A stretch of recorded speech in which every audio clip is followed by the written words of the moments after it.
Friends, now we come to preposition. Okay, now what is preposition? Preposition means a word which explains about position, place, direction or time, cause or purpose. Okay, now like I have written here, many sentences I have written here. My books are dash my bag. Well, it can be in my bag, on my bag, top of my bag. If I write here on my bag, क्या किताबें मैंने bag के ऊपर रखी है? Bag के अंदर ही रखी होंगी. My books are in my bag. It will be correct preposition. My book is on the table. Table के ऊपर ही हम रखते हैं, तो is on the table. The cat is under the basket. This I have written already for you. Is under the basket, इसी टोकरी के नीचे है. The calf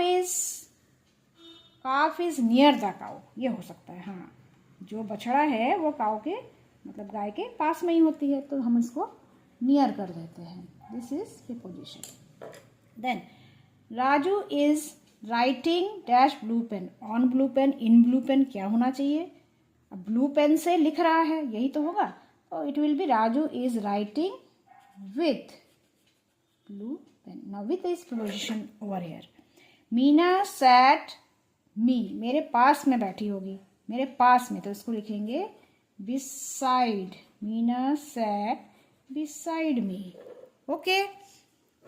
Now we should not laugh at the poor. हमें गरीबों पे हंसना नहीं चाहिए. They will arrive dash London. यहाँ मैंने भर रखा है पहले से ही. I have filled up already. From They will arrive from, कहाँ से आएंगे? लंदन से आएंगे. तो से, तो here we see in, on, under, near, all these words are used as preposition. Now two another words are there, specific words, since and for. अक्सर लोग इसमें confuse होते हैं, since कब use करें और for कब use करें. So let me explain you about since and for. Now pay attention. Since is used to denote a definite point of time. Okay, and for is used to denote a period of time. आप लोग ने बचपन से कई बार since for पढ़ा तो होगा, लेकिन इसमें कई बार लोग कंफ्यूज रहते हैं. I have written two sentences here for you. I am waiting for you. इसमें होगा since 3 PM. मैंने एक पर्टिकुलर टाइम बताया है इसमें. So here you fill up since 3 PM. और इसी सेंटेंस को मैंने ऐसे लिखा है, I am waiting for you for 2 hours. मैंने तुम्हारे लिए 2 घंटे से वेट किया. यहाँ पर फॉर सही हो जाएगा. यहाँ मैंने एग्जैक्ट टाइम नहीं बताया है, यहाँ पर टाइम पीरियड बताया है मैंने. ठीक. Similarly we can write some other sentences also for since and for. Like you have been playing. यहाँ पर मैं लिख देती हूँ, you have been playing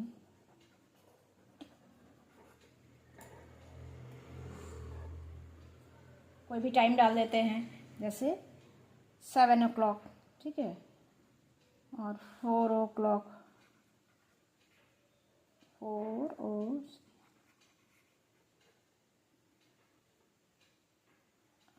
put in capital. Okay, 4 o'clock. So here we will use since. थोड़ा सा इसको यहाँ पर अपॉस्ट्रोफी लगाएंगे.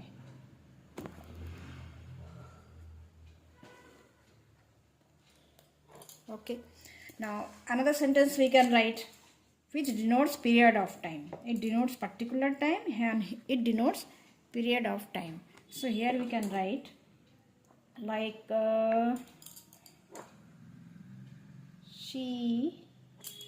let me use blue pen.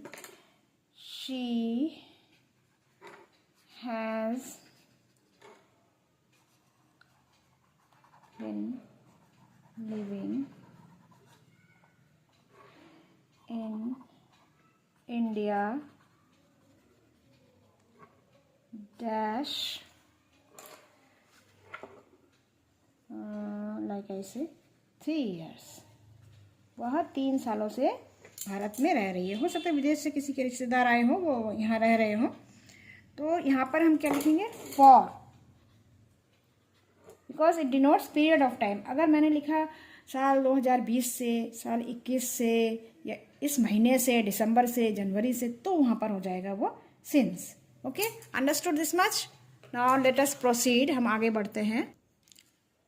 Yes, now next we come to conjunction. What are conjunctions? Conjunctions are the words that join together, words, phrases, sentences. Simply we can say these are joining words or linking words, जिससे हम लोग जो वो शब्द जिनसे हम लोग वाक्यों को या शब्दों को जोड़ सकते हैं। जैसे हमने कुछ एग्जाम्पल्स यहाँ लिखे हुए हैं पहले से ही, ताकि आपकी क्लास में ज़्यादा समय ना लगे। Sachin dash Dhoni play cricket. Simply यहाँ पर हम क्या लिख देंगे, and Ali is happy, Tara is sad. Ali तो खुश है लेकिन तारा तो उदास है, तो लेकिन है, लेकिन मीन्स जब हमें कभी कंफ्यूजन हो ना, तो इनको हम हिंदी में अपने, क्योंकि हिंदी हमारी मातृभाषा है, हिंदी में अपने मन में इसका अर्थ बोलेंगे तो हमको अपने आप ये वर्ड समझ में आ जाएंगे। Okay, now let us proceed. My sister is short dash my brother is tall. Sister तो छोटी है हाइट में, लेकिन भाई बहुत लंबा है, तो what it will be here, what should we write, my sister is short but. दोनों में थोड़ा सा विरोधाभास हो रहा है ना, इसलिए हम बट लिखेंगे। विल यू हैव कॉफ़ी और टी, इसमें तो सीधे सीधे और हो जाएगा, कॉफ़ी चाहिए या फिर चाय। कीप क्वाइट, हाँ यहाँ पर देखो थोड़ा सा अंतर है। Keep quiet leave the room, या तो चुप रहो या रूम से चले जाओ। तो यहाँ पर ये वर्ड्स आएंगे, आइदर, आइदर और, ठीक है। प्लीज वेट आई रिटर्न, जब तक मैं ना आऊँ तब तक वेट करो, तो टिल हो जाएगा, जब तक, ठीक। And dash he is foolish dash he is rude, वो बुद्धू भी है और रूड भी है। तो यहाँ पर थोड़ा सा विरोधाभास यहाँ पर हो रहा है, बुद्धू तो है ही है, ऊपर से वो उसका बिहेवियर भी नहीं अच्छा है। तो यहाँ पर हम कर देंगे not only, not only he is foolish but also, but also. थोड़ा सा हिंदी में हम मन में अर्थ समझ लेंगे, या अपनी जो भी भाषा है मातृभाषा उसमें समझ लेंगे, तो ये वर्ड्स अपने आप आ जाते, निकल आते। I mean to say that you have to understand the meaning of the sentences, then only you can fill up the conjunctions. Okay. Next we come to 8th sentence. Dash it is raining, we will not go outside today. Simply here you write as. क्योंकि बाहर बारिश हो रही है हम बाहर नहीं जाएंगे, क्योंकि हाँ आज बारिश हो रही है हम बाहर, आउटसाइड मीन्स बाहर नहीं जाएंगे। 9th sentence. Dash I ran fast, I could not win. यहाँ पर होगा, यहाँ भी देखो थोड़ा सा विरोधाभास हो रहा है। हमने तो तेज़ दौड़ा, मैं तेज़ दौड़ी या दौड़ा, लेकिन फिर भी मैं जीत ना सकी। क्या ना जीत सकी, रेस होगा। तो दो यहाँ पर कर देते दो, जबकि मैं तेज़ दौड़ी या दौड़ा पर मैं जीत ना सकी, दो। She was tired she sat down, यहाँ विरोधाभास नहीं है, यहाँ पर कुछ ऐसा कहा गया है उसके बाद ही आगे ऐसा हो रहा है, एक कंटिन्यूएशन में है। वह थक गई थी, वह बैठ गई। So simply you write so she sat down. Okay, now today we have studied preposition and conjunction in very short. देखिए इसको हम डिटेल करेंगे तो प्रीपोजिशन कंजंक्शन में और भी बहुत कुछ है, बट हम एग्जामिनेशन पॉइंट ऑफ व्यू से मेन आउटलाइंस ही कर रहे हैं। तो यहाँ पर हमारा कंजंक्शन आज समाप्त होता है।